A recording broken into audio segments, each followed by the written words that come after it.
গাটের করে খরচ করে চলে জঙ্গল পরিষ্কার এবং এলাকার রাস্তাঘাট থেকে শুরু করে শ্মশান, স্বাস্থ্য কেন্দ্র বাদ যায় না কিছুই।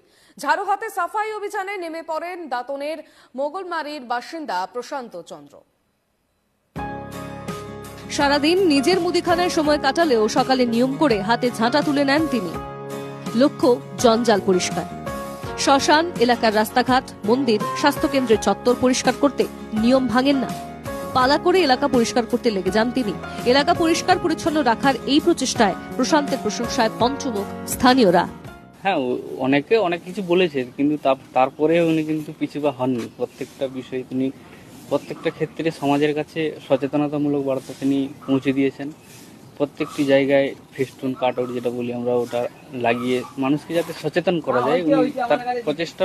এটা প্রতিশ্রুতি এবং মন্দির, মসজিদ, যেখানে শ্মশান, সেখানে সমস্ত জায়গায় সেই ইনি গিয়ে পরিষ্কার পরিচ্ছন্ন করে। আপনাদের গাছ লাগানোর বার্তা দেন? হ্যাঁ, গাছ লাগানো, গাছ, এই যে গাছপত্র, মানে সমস্ত গাছ লাগান।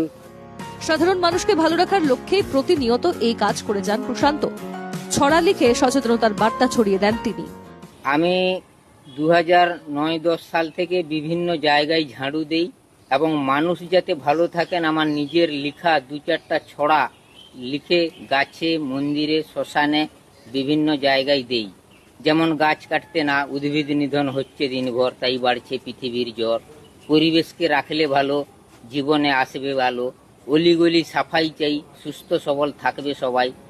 প্রশান্তর এই মহৎ কাজে খুশি তার পরিবারও। হ্যাঁ, যথেষ্ট খুশি, কারণ উনি যেহেতু পরিবেশ এবং সমাজের জন্য কাজ করছেন, যেহেতু কারো অপকার হচ্ছে না, বা বরং উপরন্তু উপকার হচ্ছে, তাই জন্য আমি খুশি যথেষ্ট। এলাকায় তো বাড়াও। দাঁতনের মোগলমারির বাসিন্দা প্রশান্ত চন্দর এমন প্রচেষ্টায় ঝকঝকে এলাকা, বলছেন স্থানীয় বাসিন্দারাই। দাঁতন থেকে ইন্দ্রজিৎ সাহুর রিপোর্ট, এনকেটিভি বাংলা।